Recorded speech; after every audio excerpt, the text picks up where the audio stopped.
इसके पहले वाली वीडियो में हमने शिवाजी के बारे में पढ़ चुका था कि शिवाजी के बारे में मराठा साम्राज्य के संस्थापक कौन थे। तो मराठा साम्राज्य के संस्थापक शिवाजी थे। इनका जन्म हुआ था 20 अप्रैल 1627 ईस्वी को पूना के निकट में हुआ था। ये सब हमने पढ़ चुका था कि इनकी माता का नाम था जीजाबाई, इनके पिताजी का नाम था शाहजी भोसले। ये सब हमने क्या करिए पिछले वीडियो में हमने पढ़ चुका था। आज हम क्या करेंगे कि शिवाजी के पुत्र हुए जिनका नाम था शिवाजी के पुत्र थे जिनका नाम था संभाजी, और संभाजी के पुत्र हुए साहू जी। उन्हीं के और यही क्या करेंगे साहू जी अंतिम पेश छत्रपति कौन थे तो साहू जी थे। तो यही साहू जी क्या करेंगे क्या करेंगे कि एक छत्रपति के बाद का एक सबसे महत्वपूर्ण पद था जिसकी स्थापना करेंगे, जिसका नाम होगा पेशवा। तो पेशवा का था, पेशवा का मुख्य कार्य यही था कि युद्ध करना, उसके बाद से क्या करना युद्ध करना और राज्य की सेना को देख रेख करना, उसके बाद से क्या करना साम्राज्य की विस्तार करना था। जब मुख्य काम पेशवा का यही था। तो यह क्या कहते थे साहू जी हुए थे ना, तो उन्होंने एक अलग सा पद का निर्माण किया था जिसका उसको उन्होंने क्या नाम दिया था पेशवा का नाम दिया था। तो इस पेशवा का शासनकाल कब से कब तक था तो 1713 से लेकर 1818 ईस्वी तक था। 1713 से लेकर 1818 ईस्वी के शासनकाल पेशवा का शासनकाल था। इसमें क्या हुआ था कि यह पेशवा का पद होता था जो वंशानुगत होता था कि मान लीजिए जैसे मैं हूँ तो आज इसके बाद से जो अगला पेशवा होगा कौन होगा मेरा पुत्र होगा। तो यही पेशवा का काल क्या था तो वंशानुगत था। और सबसे पहला पेशवा था जिसका नाम था बालाजी विश्वनाथ। तो पहला पेशवा कौन हुआ था तो मराठा साम्राज्य का पहला पेशवा हुआ जिसका नाम था बालाजी विश्वनाथ, जिसका शासन पीरियड था 1713 से लेकर 1720 ईस्वी तक। इन्होंने ज़्यादा दिन तक शासन नहीं किया था, लेकिन ये बहुत ही योग्य था बालाजी विश्वनाथ। इसको क्या किया था इसको पेशवा साहू जी ने बनाया था।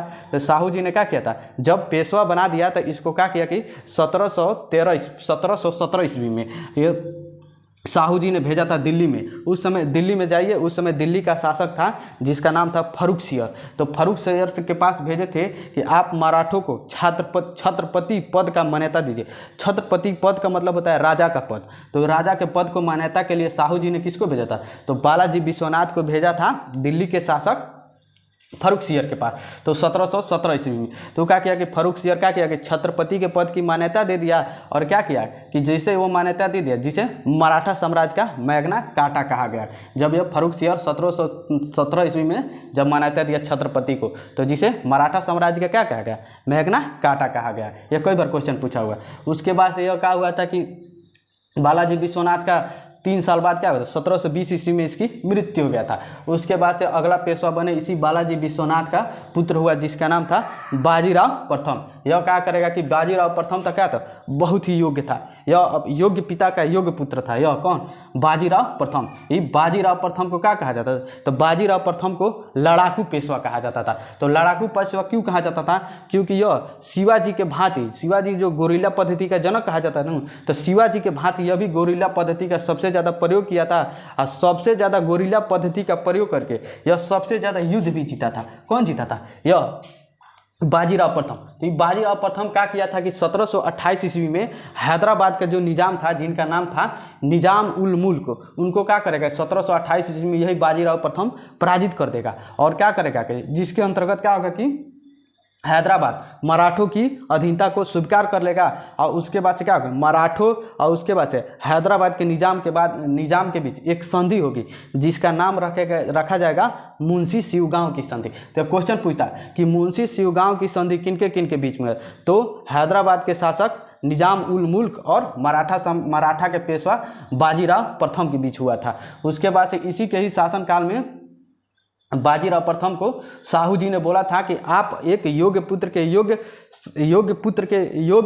योग्य पुत्र हैं, तो आपके जरूर ही आप क्या करेंगे कि मराठा साम्राज्य को बहुत ज़्यादा विस्तार करेंगे।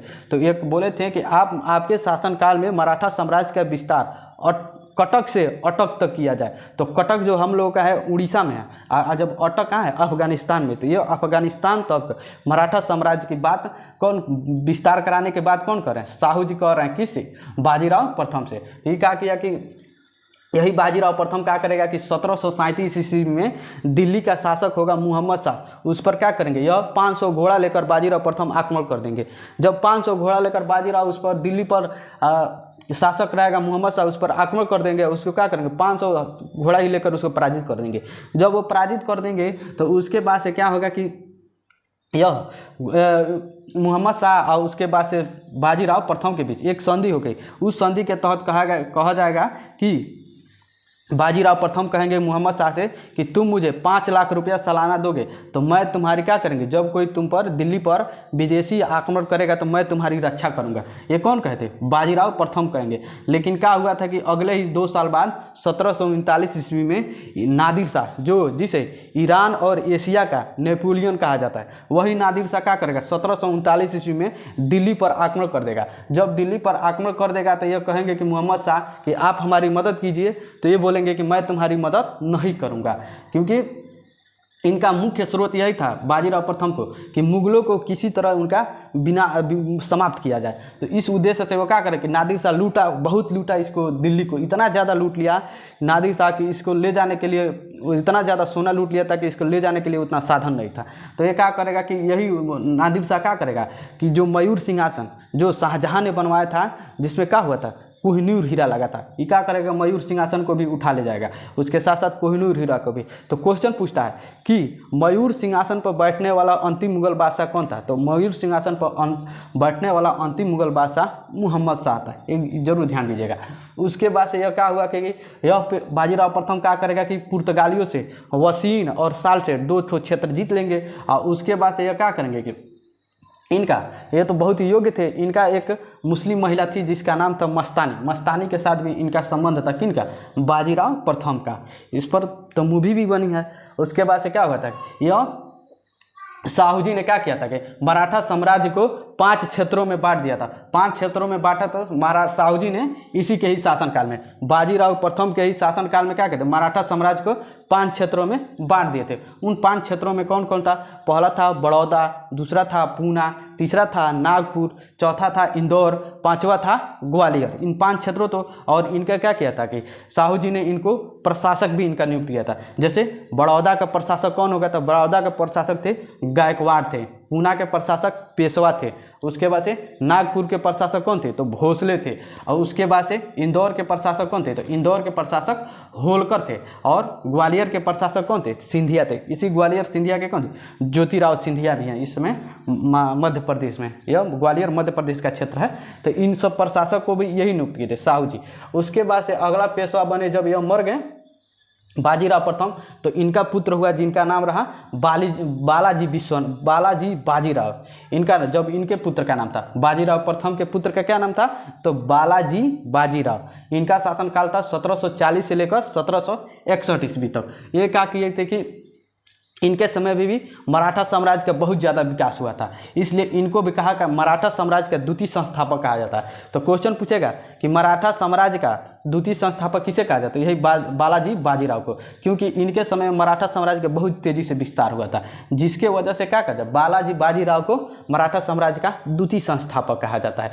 उसके बाद से क्या हुआ था कि इनके जब 1749 ईस्वी में शाहू जी की मृत्यु हो गई थी, जिन्होंने छत्रपति पद का निर्माण पेशवा पद का निर्माण किया था, तो क्या कहते हैं यह शाहू जी की जब मृत्यु हो जाएगा तो यह क्या करेगा कि संगोली की संधि करेगा। कौन? बालाजी बाजीराव। उस संगोली के संधि के तहत कह देगा कि आज के बाद से क्या होगा छत्रपति के पद को समाप्त किया जाता है।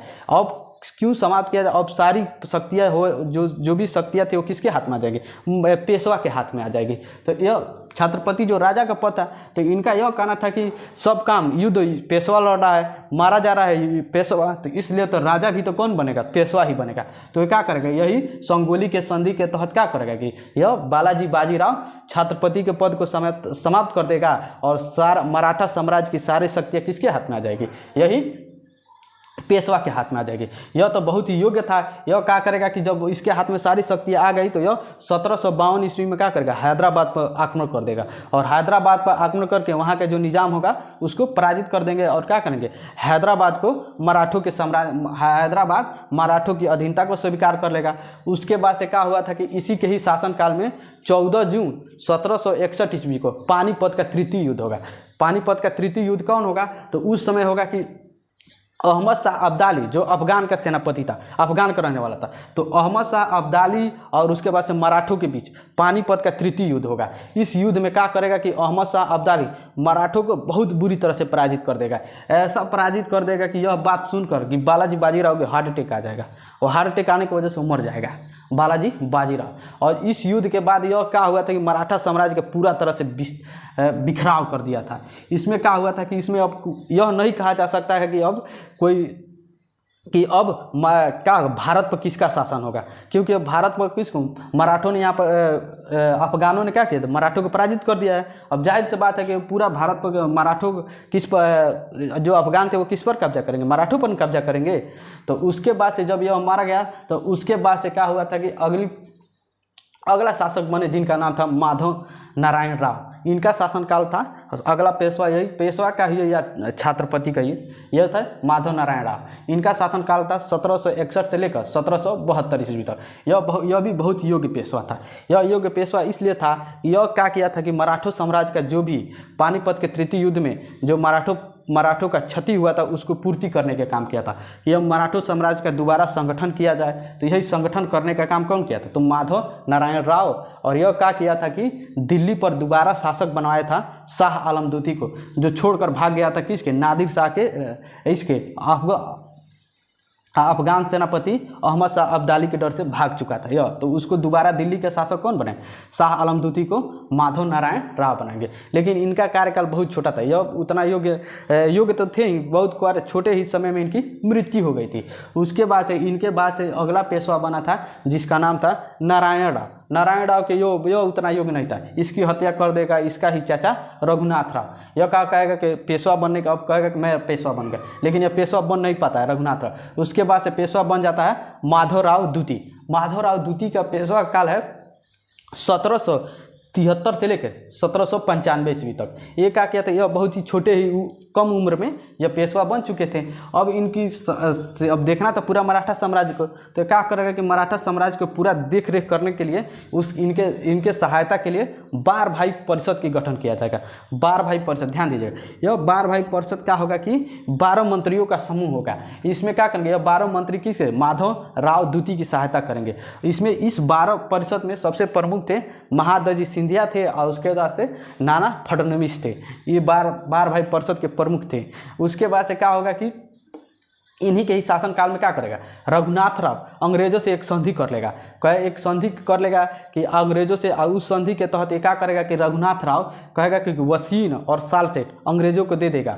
कहेगा कि मैं तुमको इन दोनों क्षेत्र को दे रहा हूँ, आप मुझे पेशवा बनाने में मेरी मदद कीजिए। लेकिन वो क्या करेंगे, अंग्रेज क्या करेंगे, शुरू में तो वह संधि के तहत मान जाएंगे, इसको पेशवा बनाने के लिए राजी हो जाएंगे। लेकिन अंततः क्या हो जाए कि यही अंग्रेज या पेशवा बनाने से मुकर जाएंगे, जिसके वजह से क्या होगा कि रघुनाथ राव और अंग्रेजों के बीच मतभेद होने लगेगा। यानी मराठों और अंग्रेजों के बीच मतभेद या विवाद का कारण क्या था, यही रघुनाथ राव के जो संधि किया था वो अंग्रेज मानने से इनकार कर दिए थे। उसके बाद से यही दोनों में मराठों और अंग्रेजों का विवाद 3 ठो आंग्ल मराठा युद्ध का आगे विस्तार होगा। अब अगले वीडियो में हमने क्या करेंगे, जो मराठा साम्राज्य 3 ठो आंग्ल मराठा युद्ध हुए उनके बारे में हम पढ़ेंगे।